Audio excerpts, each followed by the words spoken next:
Live from the apocalypse, we are the audio fidget spinner of your week. This is State of the Game. My name is Dano, and I believe that lima greens taste like potatoes. That's how I feel about them, and that's why I like them. But I'm here as I am every week with my jolly go lucky co-host.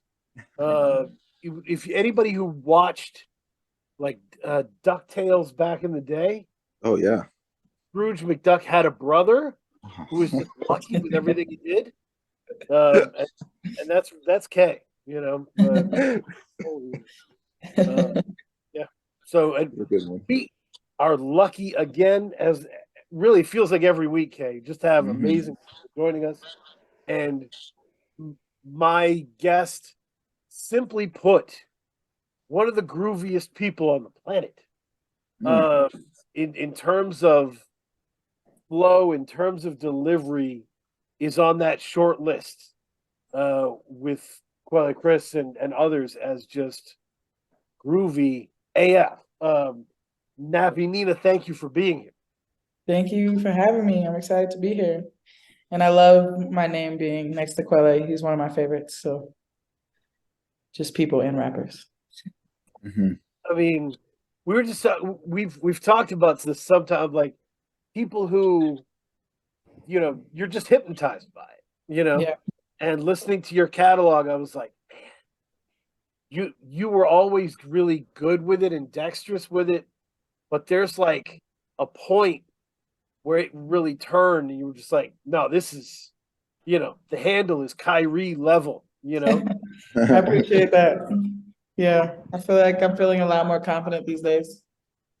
And just, it's kind of like now or never, What would you say was the turning point for you? I don't know. I feel like I've kind of always had one foot in and one foot out.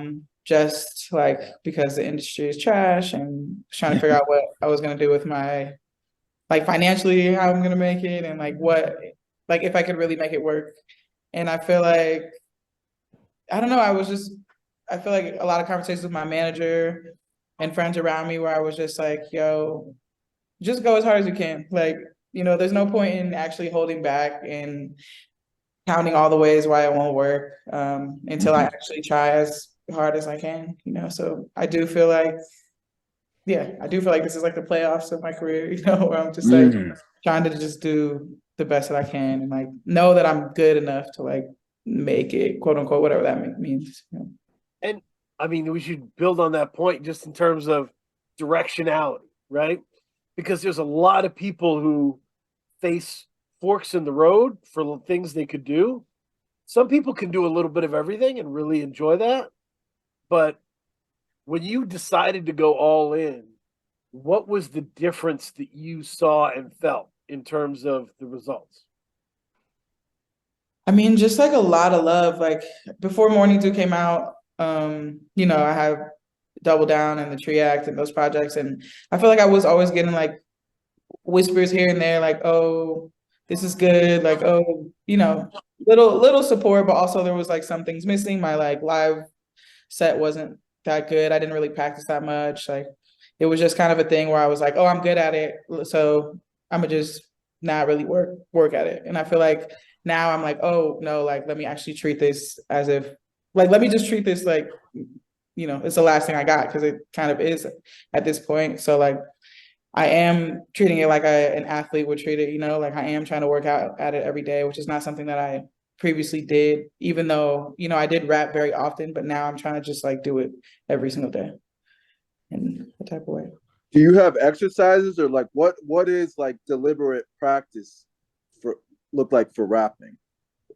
I don't really have exercises, but I feel like what I've been doing like on Instagram a lot is just like rapping over some of my favorite beats and just throwing them up there and just trying to find different ways to flow over songs we've heard a million times, and like just practice that skill of like finding pockets, which is my favorite part of rap. And then also just like kind of practice performing more, because I feel like that was the one missing key that I didn't have. Like I I feel like I've gotten like really better in performing, and performing has always been kind of challenging for me. Like memorization, I've been struggling with memorization my whole life, like since I was a poet back in the day. And I feel like now I'm like, just put in the work, just do it. And I have seen results in these shows. I mean, Morning Due, I've only performed it once, like fully all the way through, but I've been trying to practice it every day for at least 1 or 2 times. Yeah.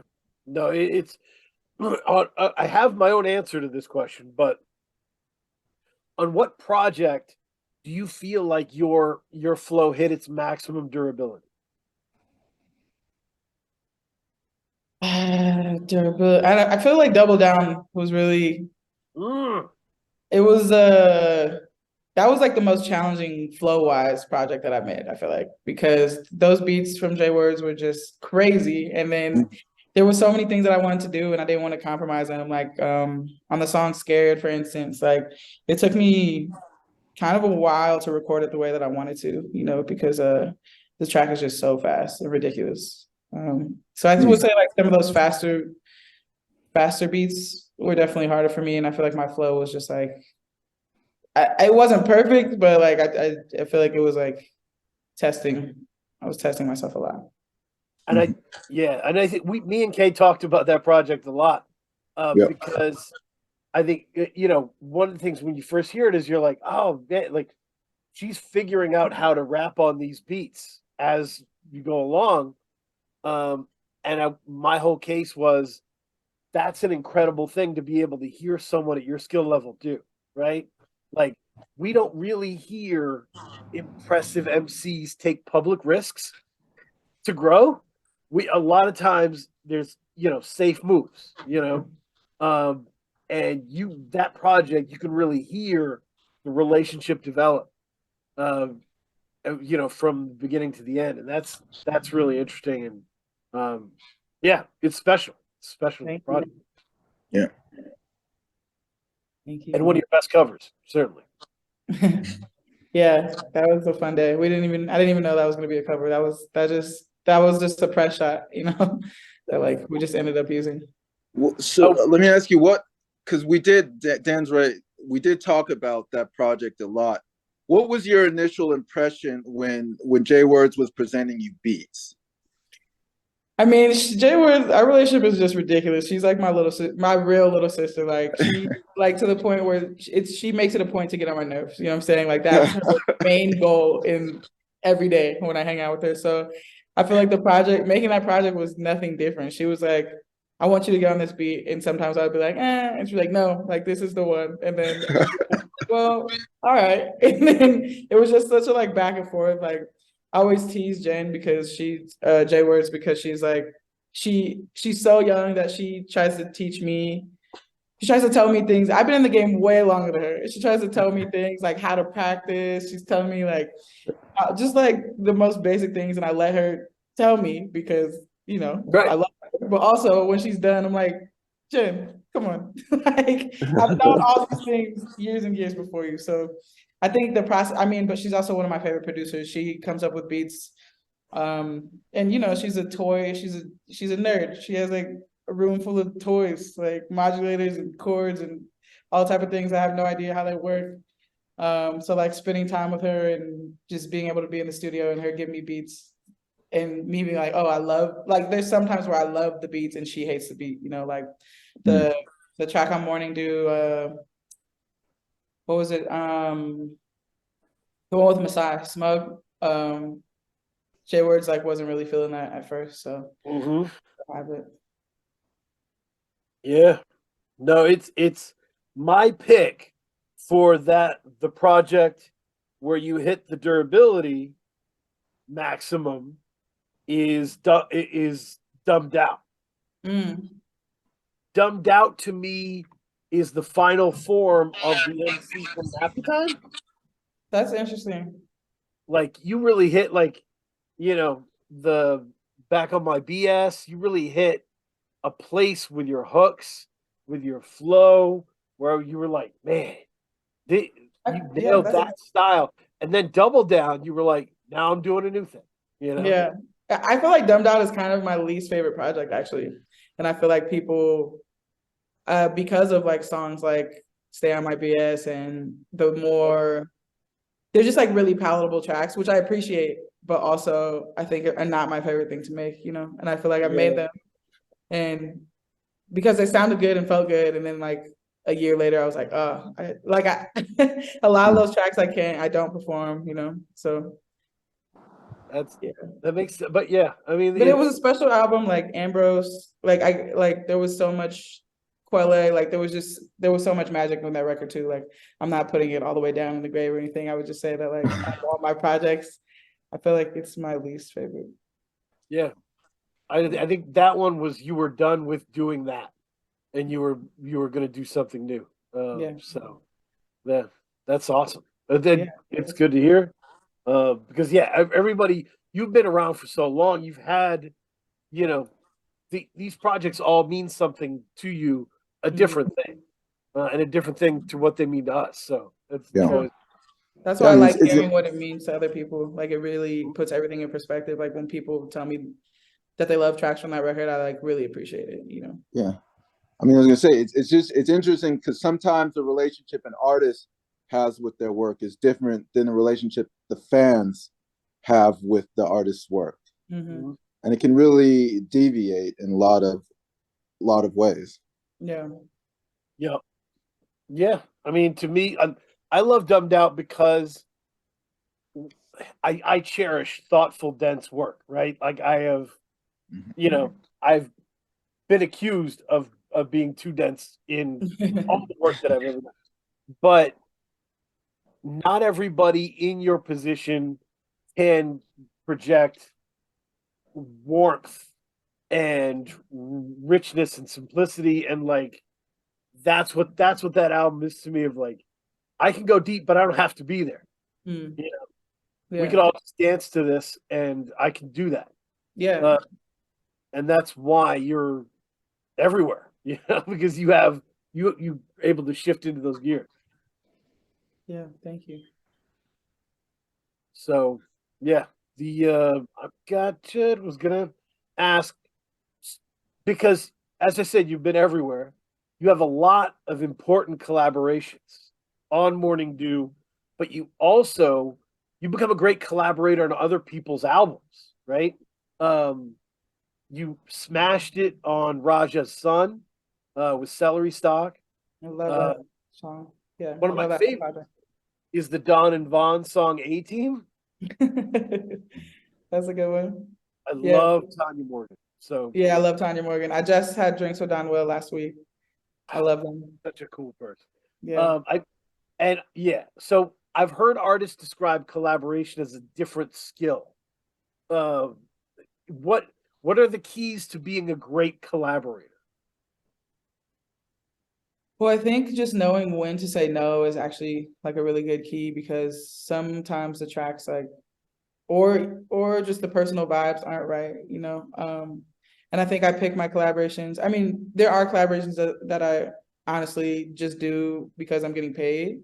Right. That's just the honesty of the game right now for me. But the ones that I love and that get the most love and that my verses feel the most me are the ones where like I'm a fan of the artist's work and they came to me. We're mutual fans of each other's work, you know, like Yep. with Tanya Morgan and with Raja's Son and some other projects that like are coming out later this year, like with Quelle's record. Like there's just people who like I've been wanting to work with, like, and Von P and Don Well were definitely one of those people. Like I was listening to Tanya Morgan, you know, when I was super young, so that was just a dream come true. Yeah. And I think collaboration, it tests another skill in mine because I get to not think about, like I get to rap about what their song is about, not like what my record is about. And I think that makes it a lot easier for me, because when I'm making my own stuff, I kind of just get two in my head a lot of times. But when it's a verse that's like not living on my own project, I feel like I can kind of just have more fun in a way. Yeah, I was thinking about that because I think you are on the new Koenig album.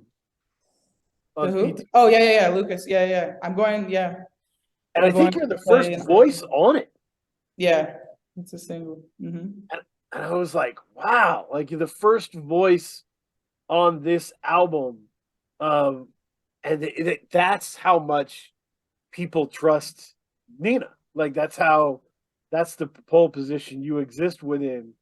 Um, yeah, because you can kind of get it done in any way, shape, or form.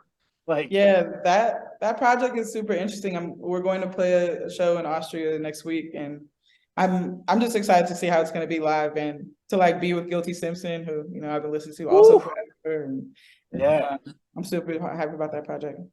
that's awesome. Yeah. Yeah,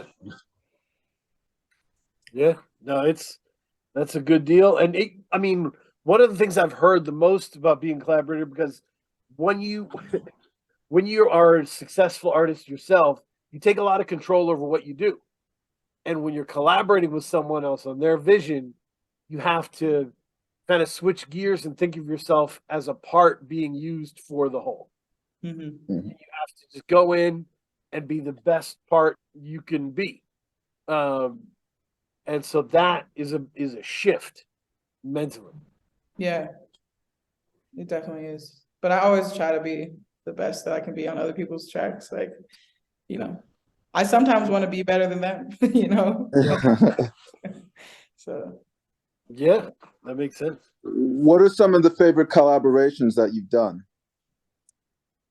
that I've ever done. I mean, I love working with Masai. I know she's on all of my records and it's just local somebody, but she's one of my favorite people to collaborate with because it feels like I'm at practice, but we're just trying to go super hard. Like it just feels like we're just building off of each other. I feel like tour wise, when I went on tour with Ambrose Akinmusire, who's a trumpet player, that was probably the best collaboration that I could have asked for. He took me, to Europe just on some Oakland love, and we collaborated on tracks since then. And I think a lot of the collabs that I appreciate are like ones that aren't hip hop, that I get to just try to do something new and different for myself. Yeah. Oof. Yeah, no, that was one of my questions.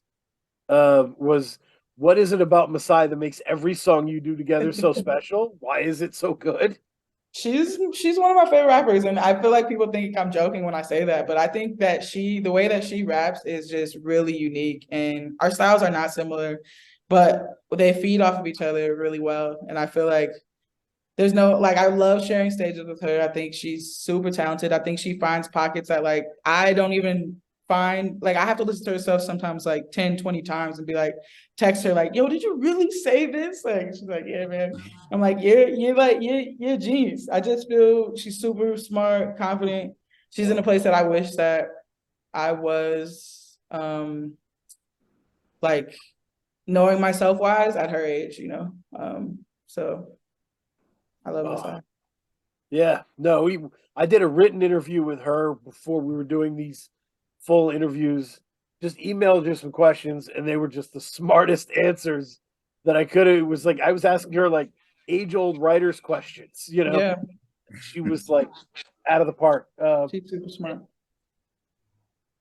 I guess I would describe it, Kay, as like Masai vocally, and the writing feeds into the vocal thing. Obviously, Masai always feels like someone in meditation with herself, like as she's performing. Like, and when Nina is the most conversation rap, so like Nina feels in conversation with you.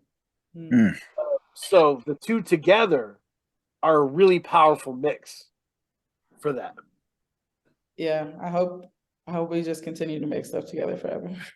Yeah, the team is strong.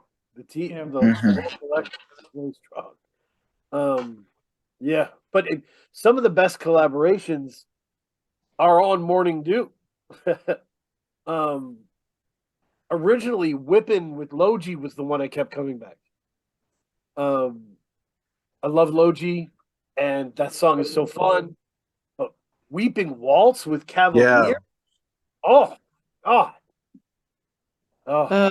Cav, he's been one of my favorite rappers forever. Like that's what I appreciate about this record and most of my records is like I just pick the rappers who I love. Like I'm not really trying to pick like who I think is gonna boost my plays or whatever. I'm just like, oh, I've loved this rapper forever. Like it would be an honor to work with you. And that's what happened with Cav. We've been friends for a while, but you know, he's based in New Orleans, so we don't see each other often. And getting him on that song was just, it was like when he sent the song back to me, because he recorded his verse before I did, I was just like, I couldn't even understand the pocket he chose to like, I had to listen to the song a few times to be like, wait, what? Like, I don't understand this actually at all.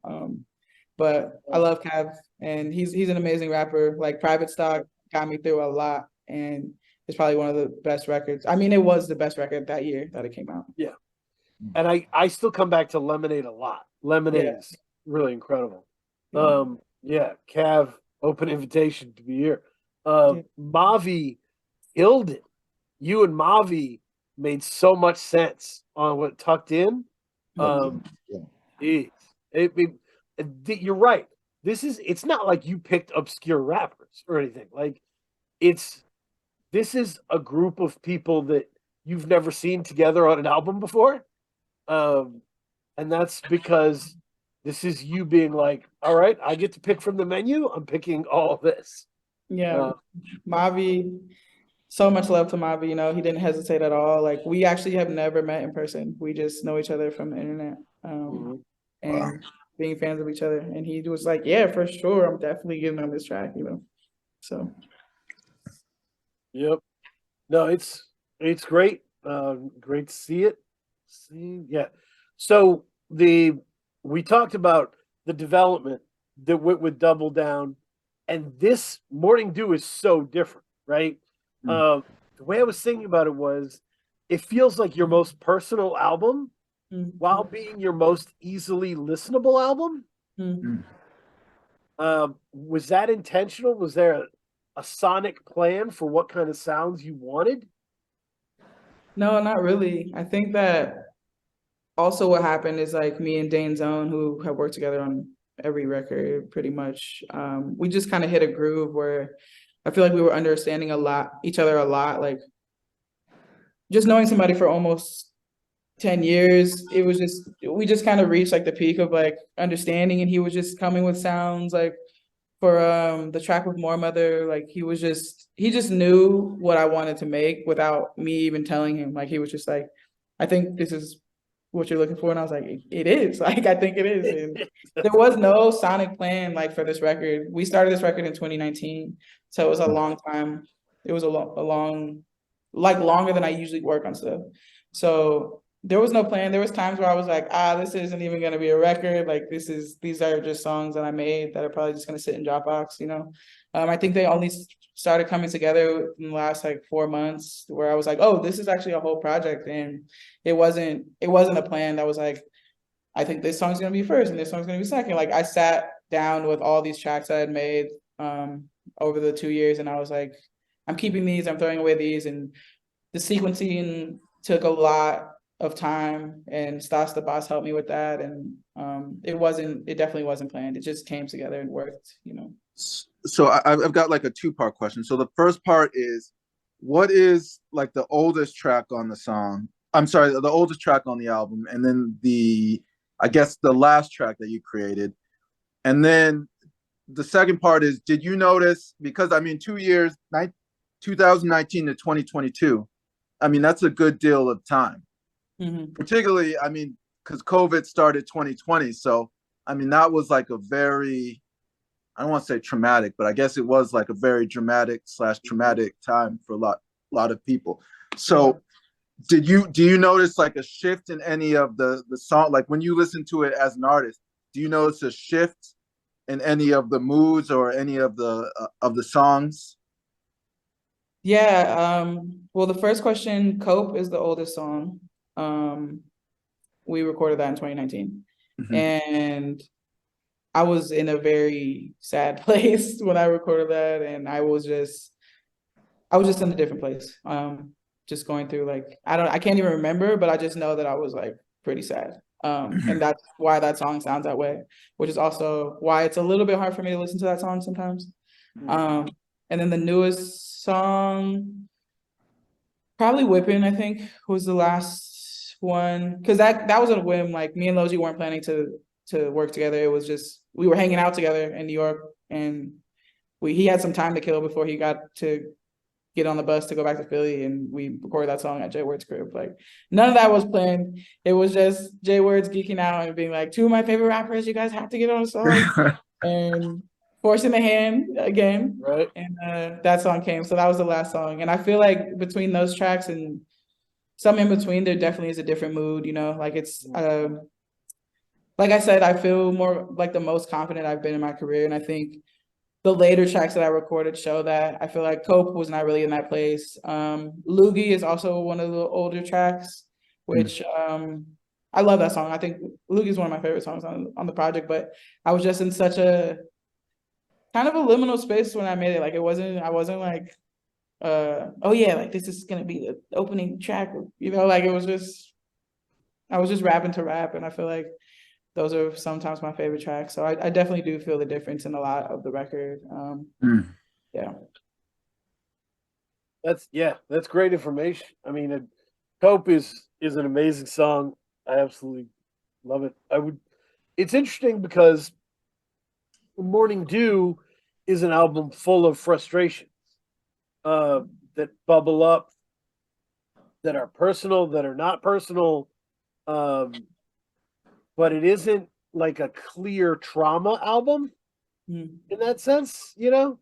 And I think that might be why there were some critics trying to figure it out when it came out, to be like, this is supposed to be like a sad grief album, but it knocks too hard, and I don't know what we're recovering from, you know? Yeah, there were definitely some upsetting reviews. We can say that. Definitely.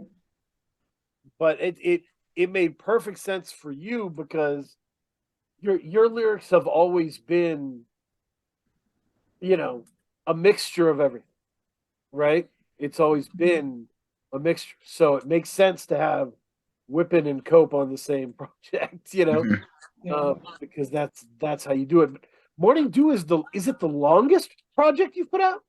I think so, yeah. I mean, I always joke that like all my songs are like 1 minute, you know, but this has some tracks that are like 3 minutes. So yeah, it probably is the long. It's like 35, 37 minutes, something like that. Yeah, and I think most like 30 Bag is 7 songs. You know, the Double Down was 9. So I think this one's 14. So I think it's the longest you've put out. So yeah, awesome. And then I wondered, when you were creating it, did you have, at the beginning of the project, do you have an intention for what the project was going to be about, or did that just eventually reveal itself?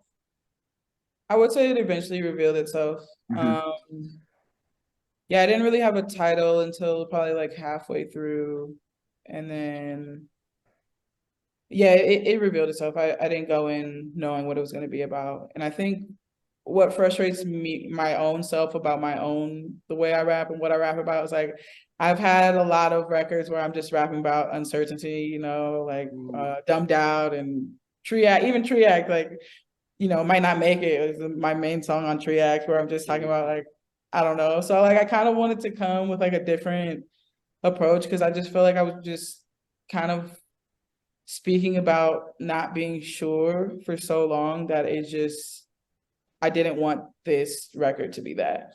And I feel like there are like some sprinklings of that, just because that's who I am as a person. I'm super anxious and super just like, yo, is it gonna work? I don't know. Like, that's just who I am as a person. But I didn't want the whole record to be focused on that. So I feel like there wasn't like a main idea, but that was in the back of my mind, that I just wanted to kind of be different. And also some of this record came with like my frustrations with like men rappers around me who I love, you know, I love their raps, but also like are super basic. Like, they don't rap about anything. And I like some of the frustration was like, oh, let me try to make a record that like is disguised as like not rapping about anything, but let me like also rap about stuff, you know. So Yeah, kind of all that I was thinking. Yeah, we talk a lot about the experience of how women are critiqued as MCs, right? Yeah. Um, and it can't be called fair. You know what I mean? It can't uh, because every great female rapper has been accused of, you know, be having her rhymes written by some other person that she knew. Um, Mhm. and it's not a coincidence, but it's yeah, there's a lot of expectations that get set upon you. Um, and especially when you don't it you your rapping voice is kind of the voice you're talking in right now, Yeah. right? It's not that different. So when you don't have a boisterous flow and you're a female MC, I can imagine that is incredibly difficult to start out and have people figure you out.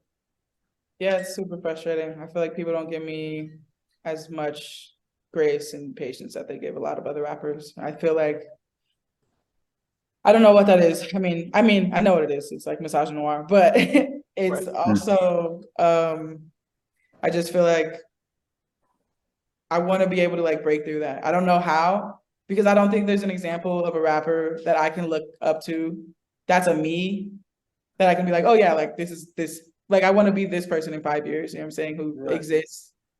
So I don't know where it's gonna lead me, but like I just wish that I would stop. I wish that people would just listen to the music and like appreciate it for that and not appreciate it for what they see like when they look at me immediately, you know. Yeah. Mm. I mean, this is part of the podcast where I have to thank Dad Bod Rap Pod because when I first heard you, I didn't know what to make of it. You know what I mean? And Nate's love of your music, Nate LeBlanc's love of your music, kind of kept me coming back. Like, hey, let me give this another shot. And repeated listens really, um, really helped the experience. And by the time Jay Words entered the picture, I was like, oh wow, okay, this Yeah. is unlocked. Mhm. Yeah, shout out to Dad Bod. I love them forever and ever. Yep. No, they're great. And yeah, it's been interesting to watch. But I've said this before, I think my generation failed the great female MCs that we had. Mm. We failed Mia X, we failed Lady of Rage, we failed Great. you know? Yeah. Yeah. Yeah, that's true. Yeah, that's true. And I just hope that doesn't happen now, you know. What would you like to see moving forward? How do you think it can be better in the future? I think that I should just be, not just me, but like I think that we should just be afforded these same opportunities that these mediocre dudes are getting, you know what I'm saying? Honestly, like I should be able to be playing sold out tours immediately, you know what I'm saying, after my records, like which isn't the case. Like I should be able to be playing these bigger shows and be able to like be playlisted in these certain spots and like should have these people who are these gatekeepers in my corner, and I don't. And like I do to a certain extent. Like Right. the underground loves me, and that's all I've ever wanted. I've always only wanted to be an underground rapper, and I would love to stay here. But I'm not in a place where it's sustainable for me, honestly. You know, so it's like I'm gonna keep giving it what I can for a little while, but it's like if something doesn't change, like it's just I can't afford to keep doing it, you know. So I think what I would love to change, and I know the industry is hard for everybody, but I just sometimes see like these publication and these lists like getting behind certain people that I just don't feel, because they're men, like don't feel like they deserve it. And I don't, I don't want this segment to like turn into like me hating men rappers, men C's, because that's not what it is. I love rap. I just love the art of rap, Mhm. which is why I do it. So I just love people who are good at rap. And I just feel like if you're good at rap, you should be rewarded for it. Like, Mm. Right. I mean, there's men all over like, Mourning Due. It's not, yeah, and like, beyond just the gender aspect of it, the other thing that's happening now, and I think you've seen it with Spotify and the playlists, there are these the niche element of these scenes has really become a thing where Yeah. the distance between Mavi and Ito feels like, a nation, it feels like it's different nation. Yeah. And there is, we had a conversation about rap lyrics and about how, um, how linear do they need to be last week with Reese Langston and Child Actor. And Reese made a great point that like people are conditioned to enjoy signifiers of rap that they know of from before, Yeah. right? So if you have violence in your rap, you have an audience That's true. that enjoys that. That's true. And if you do like, I mean, there's this real big market of like white guy everyman rap that is Yeah. really clearly not my thing. Yeah. But and there's all these niches. I would like us to blow up the niches a little bit and to just assess people as you're talking about on their talent and skill, and really think about the art as we're listening to this. Yeah. I agree. Yeah. Definitely. But yeah, that seems important. What were you gonna say, Kay? No, I mean, I agree. I think, the way it's like you said, it's become so compartmentalized. The way people are exposed to new music is, I mean, you can go through your whole year without having to experience anything new. And a lot of people do. And I don't mean that just in music, but movies, TV, like people are just living in their own like art musical entertainment bubble. Yeah. And it's really hard nowadays to break through into that bubble because the avenues that used to be there are like no longer there anymore. I mean, I'm the same way. Like I can't even act like I'm trying to be better actually this year. I made it a goal to listen to more music because I'm the same way. I listen to the same things over and over and over. And I kind of maybe TV and film, I watch a lot of new stuff, but music, I feel like I kind of do stick to a lot of the same path of folks, like the homies, low key. But like this year I've made it a point to like listen to a lot of the rap albums that are coming out because I just want to know what everything sounds like. I feel like a lot of times I am just in my bubble where I'm just like, oh, this is the only thing. These things sound good to me, so I'm just going to continue to listen to them. But I'm just trying to expand that a little bit. And yeah, I think it's hard to do, but I think we all do need to do that. Yeah, it's easy to customize yourself into a corner. Yeah, and the thing that I think is weird about rap, especially, is people will customize themselves into a corner and then yell at the world that it's like the only corner and the only corner. Whereas, like, if you're a rock person and you like this little, there's a little niche where ska's coming back and you're into it, you just kind of gently enjoy your ska. You don't scream at everybody. Yeah. Why are you listening to Metallica? Ska's back. Like you're just. It's true.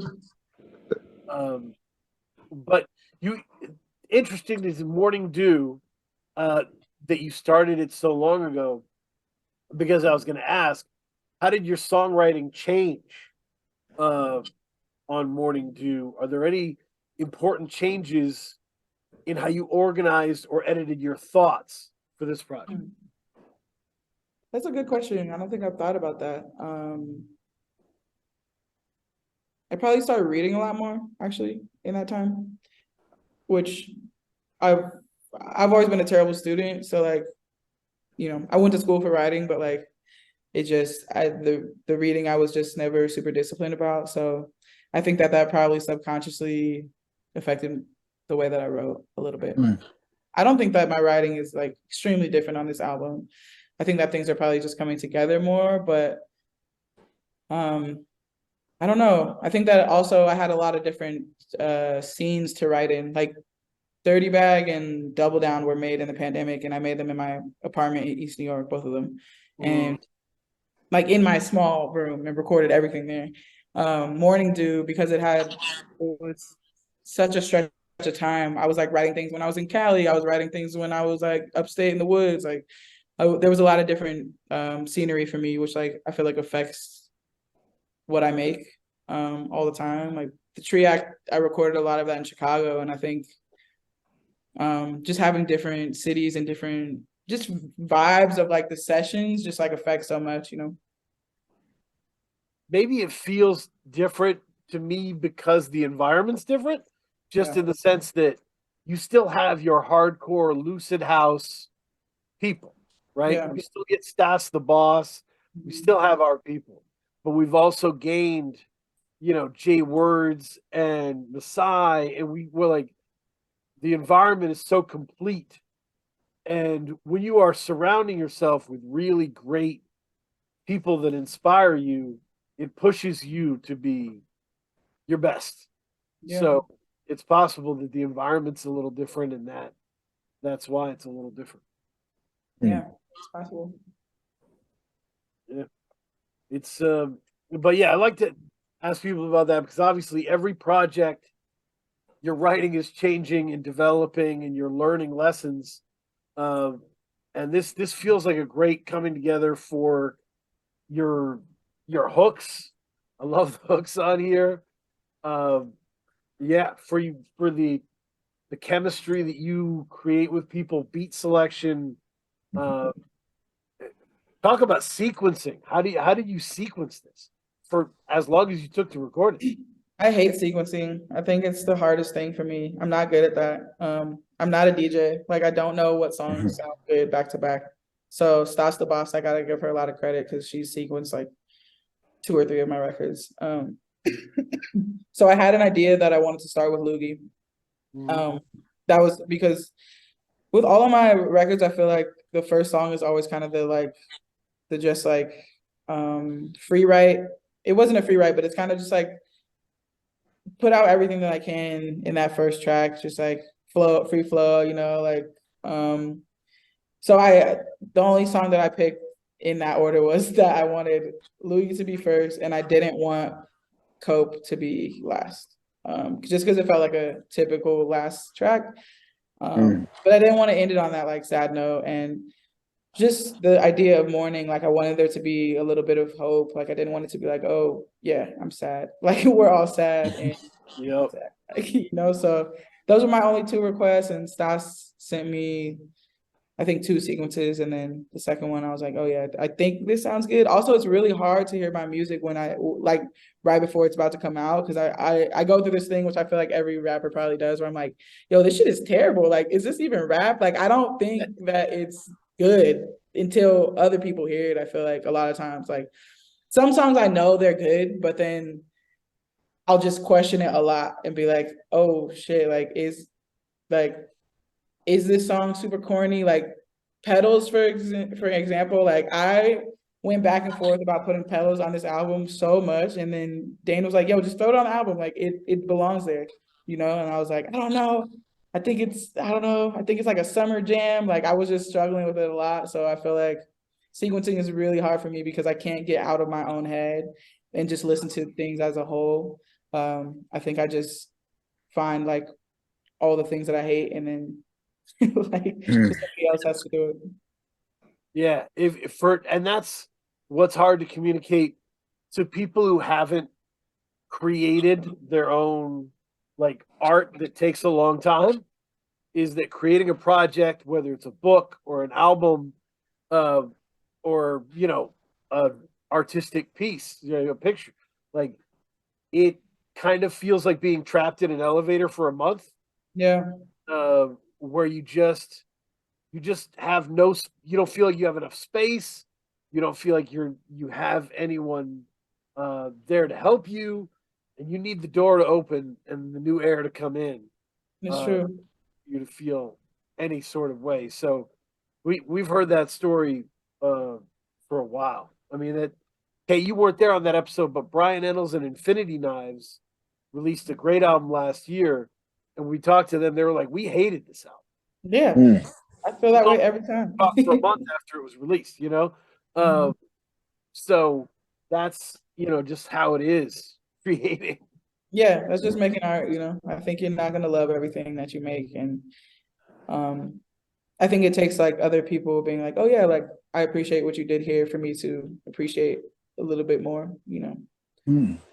And I feel like another reason why Mourning Due took so long is because I had to take a lot of time away from some of these tracks. Like there were months where I didn't listen to any of these. You know what I'm saying? Like I wasn't like every day like, oh, let's chipping at it. Like there was months where I was just like not in the studio, not listening to it, and just was like, oh, I have these tracks that exist somewhere. Do you find that helped, like looking back, do you find that helped the process? I think so, yeah. I think it's really hard, difficult for me to just push things out. Like just, I mean, I feel like I push things out, I put a lot of work out, but I feel like it's hard for me to be like, okay, so here are these 5 tracks, like let's make these back to back to back in the studio. I have done sessions like that, but I feel like the project's never as good as when I take my time and take some space away from it and like can listen to myself, you know, like on a random Friday night where I've like been at my local bar and I'm like, oh yeah, remember that song that I made? Like, and just listen, put it on in my headphones and like hear it in different environments and like from other people's ears, you know? Yeah. Kay, how do you feel about the transition from Double Down to Mourning Due, and how did it hit you? I mean, Mourning Due, it feels like I think the metaphor that I cut, and I don't know if this makes sense, it feels like an oasis in like a desert. In terms of like, I feel like everything now, music is more I don't want to say up tempo, but there's like I feel like there's like a minimum tempo that most music's at. And I feel like Mourning Due it just goes at like the music, and you go at such a different pace than everything else in the marketplace. I appreciate that. I feel like it's taken me a really long time to be comfortable with just having my own way and sound and style. I think, you know, initially that really bothered me. And I think I was like, I wanted to, you know, I grew up in the hyphy era. Like I wanted to be hyphy rapper. Like, I wanted to like, which sounds ridiculous now, but there's so many styles that I love where I'm like, oh, I want to sound like this. And then I try to make that thing and it sounds nothing like that, you know? So I think that's also what is different. It's like, this is the first time where I'm like, it's fine that you sound different. Just rock it, you know what I'm saying? Just do it. Like, you know, that's actually my superpower. Like I get to sound a different way than everyone else. You know? Oh yeah. I mean, Sorrel Sip is such a strange beat. It is so cool that you confidently rapped over that, because that's that John Bapp production. If you know John Bapp, or Maurice, he's a weird. He loves the weird. So which is why I love him. Between Nelson Mandela and John Bapp, they have grown my rap like 10, 12 times over since I met them 10 years ago. If I hadn't met either of them, I wouldn't be rapping the way that I do. They pick the weirdest drums, the stuff that you have to listen to multiple times to even be like, do I like this? Like, I don't think I like this. And then slowly you're like, oh, I like this, you know? Right. And that's where I totally understand your frustration, because I think that a lot of times on the hip hop Twitter, you know, block, there's a lot of people shaking their fists, being like, where's the innovation? Yeah. And we're like, have you heard these words beats? Have you heard this Nelson Mandela? Like, have you heard this stuff? Like, these people are incredible. And yeah, I think that the whole team is like that. And that was the part of it where I feel like you're getting to a position of strength in your career, because you're self-sustaining in this. The team is good enough to make masterpieces by itself. It's true. And yeah, I feel like we used to look at that as a downfall, you know, like that we don't have like it's just consistency. Like the team, like when you're speaking about the team, you're talking about like the producers that I work with and who I work with on every album, you know what I'm saying, and the features and stuff. But when I hear the team, I also think about like my label, like Lucid House, who I run with my brother, who we've been running for like 8 years now, and we have never thought, like, we always thought we needed more than what we had. And now that it's just coming to light that we actually have everything that we need, it's just such a fulfilling feeling. Like, it's just such a like, oh dang, like 14-year-old me is so proud, like, because I always thought that it had to be a different thing. I always thought that I had to have like different amount of cosigns. I had to look differently. I had to do all these things. And right now I'm just proving to myself and to everyone that that's not true. Like, you can just, if you are consistent enough, and I'm definitely not on a soapbox preaching about like confidence or anything, because there's so many times where I'm like, what am I doing? This is not gonna work. But I feel like I need to take the time out and appreciate where I'm at sometimes, because there have been so many days where I'm like, I don't think we're gonna make it to even this point, so. And that's the benefit of the team, right? Is that like when you get in a space like that, you've got cool, good, competent people to have your back, whose opinions you trust. Yeah, who have known me my whole career since I had 10 listeners on Spotify, like. Yeah. No, that's building those relationships is invaluable. And a lot of people are still searching for those. Yeah. Yep. No, it's and you can't. I don't think you could. We had a guy on there named Hype, who I love, great MC, and he said one of the keys for him was not building up, but building laterally. Yeah. Right? Don't reach up to try and get it's true. That will get you there, because that person's probably not going to bring their best work to your stuff. Yeah. Reach across to the people coming up with you, so you can all come up together. Yeah, that's the greatest lesson I've learned, and that's all I tell anybody trying to come up. Like, I agree with that 1,000%. Like, you build with the people around you. It's and every crew that I've loved before this have done that too. Like, Native Tongues, like all these crews who we've seen in the past. It was the same type of time where it's like everybody just has this common goal of making great work and doing the best they can, and like, yeah, being as creative as possible. And when you all do that, and we're all kind of at this level playing field, nobody has like a major deal or anything. Like, it's you make magic. Yeah, I mean, when E40 founded his Stick With It Records, it was just like his cousins and Be Legit, who was friends from him junior high band camp stuff. Like, it was just him and his people, and became what he became. So that's shout out to 40 Water. Shout out. The King's people got to apologize to 40 Water. For real. Crazy. But yeah, no, that's awesome and great advice to hear. And it's funny that you talk about being an anxious person, and being it's not I should say it's not funny, and just say it's funny to me. Part of it as a listener. I didn't want to be like the joke is hearing you, I can always feel. I feel like I can feel how you are feeling delivering the verse in a weird way. Like, I felt how excited you were to rap with Tanya Morgan when I heard you on 18. Yeah. If you listen to enough Nina, you could hear the difference. And you are someone who is brave enough to be how you're feeling as you're delivering these songs.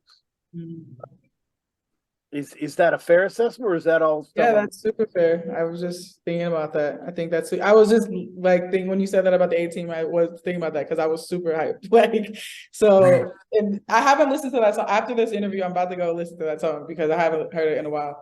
But it's true. Like, I always just deliver the songs from where I'm at. I don't think there's like any other way that I know how to do it. And even though, like, I hope that my anxiety doesn't come through, I feel like my anxiety is something that I'm like, dealing with daily, and like thinking that I have it under control, like at some points, and some points I just do not. And I think it gets tiring to talk about. Like anxiety is such like a buzzword these days, you know? So like Yeah. it's just it's I don't want to like keep contributing to like that conversation, or like, even though I just have to because it is who I am. But I think I definitely just rap from where I'm at, like on those days, and 9 times out of 10, that place is like a kind of worrisome place, like, you know. Yeah, I mean, well, so and I'm in terms of an audience member, it's similar to like when I'm like, oh, this is the scene where Denzel's fidgeting becomes the character. Yeah. You know, like I know Denzel's physical tics and what makes him him, and I can see him bending and adapting them to what the movie needs, and that's what you're able to do with how you feel. And I think that's such an incredible talent in the craft. You know what I mean? Because feelings are going to happen. It's just going to be a part of what it is. Um, and you have to be there to marshal them in some way. Yeah. And I think you've done an incredible job in that sense. Thank you. So yeah, what else do you have, Kay? Because I'm ready to go to recommendation corner. Yeah, so what do you see for yourself moving forward? Like what directions are interesting to you, or what directions do you think you may explore in the future? Well, I'm working on an EP with Swarby. That's what's gonna be next. And I don't know. I wanna play in Europe a lot more. I mean, I play there a little bit now, but I think it's just I get the most fulfillment out of playing in Europe. Like, Hmm. no What would the disrespect. scene be like? Because that's interesting, because you're not the first artist that said that. Yeah, we just get treated way better. And also people respect the art so much more. Yeah. And it's not just that. I think it's also, I mean, I'm not gonna say like Europe is golden, because it is hard to perform in front of all white audiences. Like that's not, I don't love that. Like I think that's terrible. But I do like that because hip hop is such a young art form, like only being 50 years old, it has traveled to like these other countries slowly. So in other places, it's like 25 years old, you know, and they're in love with like older sounds. And I feel like my sound kind of lends itself to that a little bit.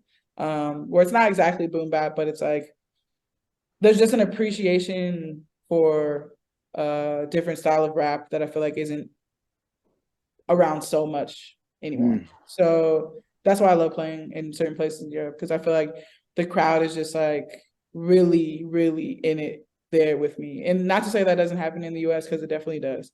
Like, you know, some of my favorite shows have been in Brooklyn or in Oakland.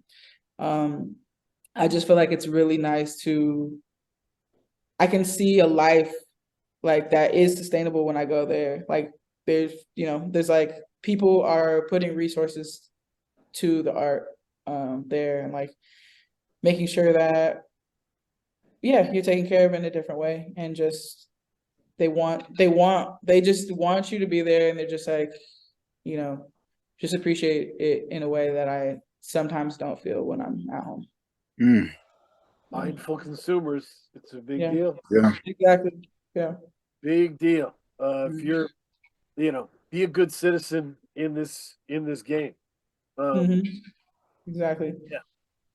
So the recommendation corner, Nina, just where we kind of share what we've been enjoying and listening to. You see here, and I was gonna go with I gotta lead off with I've been waiting for this album for years, Keith. Years. Okay. My wife went, so she was like, "You've been waiting for years? What is it?" And I was like, "It's Why Does the Earth Give Us People to Love by Kara Jackson." And she's like, "Who is that? Why have you been waiting?"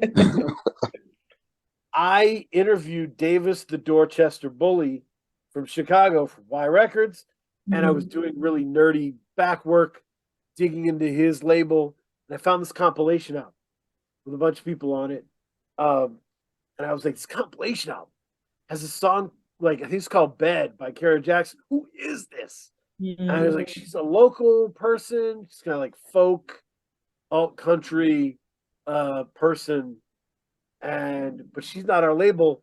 That compilation was done for charity, people locally in Chicago. So I just kind of, from that interview on, monitored. It was like, is Kara Jackson coming? When's Kara Jackson? And so she finally released the album. Why Does the Earth Give Us People to Love? And it is wild. It is fabulous. It's got two songs over 7 minutes long. Yeah, 4 or 5 songs over 5 minutes long. Wow. It's great. And the last song is 1 minute and 13 seconds. It's got a bunch of short stuff. It's just really cool, innovative, but in a very folk space. Yeah. I've been a big folk proponent recently. There's like a lot of good stuff happening there. So that's I will definitely be doing a review for Dickhead Blues, which is a great song. Coming up. That's one recommendation. I've also I got a little bit of a wave started, Kay. Because I was talking about the album 360 Waves by Durag Dynasty, which Planet Asia and Alchemist and all that. It came on 2013. And I started being like, this album's fantastic. And it took off in the RMPP Discord with Rohan and everybody. And now everybody's in the group is kind of being like, man, this album, I can't get away from this album. And so, and Planet Asia, jumped in and appreciated us for appreciating his work over the years. But yeah, 360 Waves is incredible. It's an incredible piece of work. And there's a Prodigy feature on it that is insane. So good. But yeah, I think those will be my 2 picks. More to come. Certainly, there's a lot of albums coming even this week. So, yeah, we got to catch up there. But Nina, what are you listening to? What are you bumping? I've been listening to Liv's record so much. Girl in the Half Pro, so good. She's amazing. I just saw her live in Brooklyn and she killed it. I've also been listening to Nick Hakim, Kometa. Oh, Nick Hakim's great. Yeah, I think that project is so beautiful. So beautiful. Like I just love it. I when I want to get out of my rap bag, I'm usually in my very emo James Blake bag or something like that. Those are my favorite things. But I think, those. And then Mike, I've been listening to Mike's record nonstop. I think that record is probably one of the best things that came out at the end of last year. But yeah, I would say those 3 records are probably the main things for me right now. And there's a rapper who I love out of Melbourne, Australia, because I was just out there for a month. His name is Chef Chung, and he's coming out with a record. Chef Chung, we covered Chef Chung back. Big Flowers found that. Yeah. Big Flowers repping Chef Chung. Yeah. Australia's got heat. Australia does have heat. They randomly have some heat. It's wild. But Chef Chung, he's one of my favorites. Chef Chung is dope. Look out for whatever he's coming out with. Absolutely. Hey, there was a question on Twitter that was like, which R&B group should have been bigger than they were? And I repped our Lucy Pearl. I threw that out there for Lucy Pearl. But Ruben, Check the Rhyme 1, he repped Brownstone. Oh. Out to Brownstone. So I went went to the local record store, found the UCD of From the Bottom Up in 95. And that was awesome.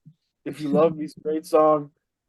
It has this it has like a kind of a goofy last song, very 90s situation where there's Gordon Chambers features a song called Mm. Half of You, and they do that kind of competitive singing to hit the high note thing. Yeah. You know, they're kind of like rap battling, but with love singing, and it's really weird. It's very like Boys to Men and Mariah kind of like. But yeah, it made me smile. We remember that's not what we did in the 90s. Kay, what do you listen to? What do you want? So I mean, I'm still on the ever since the J Dilla documentary. I've just been going through anything that he's been associated with. So the past week I've been with a lot of A Tribe Called Quest. Yeah. So I went back and I listened to their discography first time. And well, I mean, I've heard it, but I didn't really sit and listen to it. And the album that really stood out to me was Beats, Rhyme, and Life. Wow, that's interesting. Yeah, that's a controversial one because there's a lot of splits in that. How people feel. Yeah, but that one was and I had never heard it before. That one was my favorite, so that's what I'd recommend. Beats, Rhyme, and Life. Yeah, Dude, I gotta watch the documentary. What's the documentary? So FX, I know it's on Hulu. I think it's called The Life of J Dilla. Yeah, I remember seeing it. I just didn't know that it was out. Yeah. Cool. I gotta do that. Really good. Great. I mean, there's been a lot of really good. I mean, it's almost like a J Dilla renaissance with the book that came out last year. Yeah. And then this documentary. There's a lot of people that are really becoming aware of his contributions to not just hip hop, but music as a whole. It's true. Yeah. No, somebody was making the point on the Discord that Tribe's music holds up the best sonically of anything. That if you put on Tribe, it doesn't sound dated, doesn't sound dusty. It's vivid. It's way ahead of its time in that way. But yeah. Shout out to everybody. The subscribe to the Patreon, get the stuff first. We're going to be putting interesting stuff on the Patreon that's only on the Patreon, bonus content, reviews, things like that. The numbers are crazy with the getting better each day with the free space, which is dope. Appreciate everybody there, whether you're paying or not. But yeah, the Patreon is awesome, and it's good to have people that are ride or die for what we do. Yeah. Okay, we're going to a show this weekend. Seeing former guests Blacklick, Mopes, and Jesse the Tree, Sage Francis. That's going to be fun. Oh, cool. So, sorry, it's No. Wow, you're fading out. This is fading out. Nina's got a wedding to go to. So I appreciate it. Thank you for taking the time with us, Nina. This has been awesome. Absolutely. Yeah, thanks for having me. No problem. Yeah, stay safe and support the art. What will tomorrow bring? What will tomorrow bring? What will tomorrow bring? What will tomorrow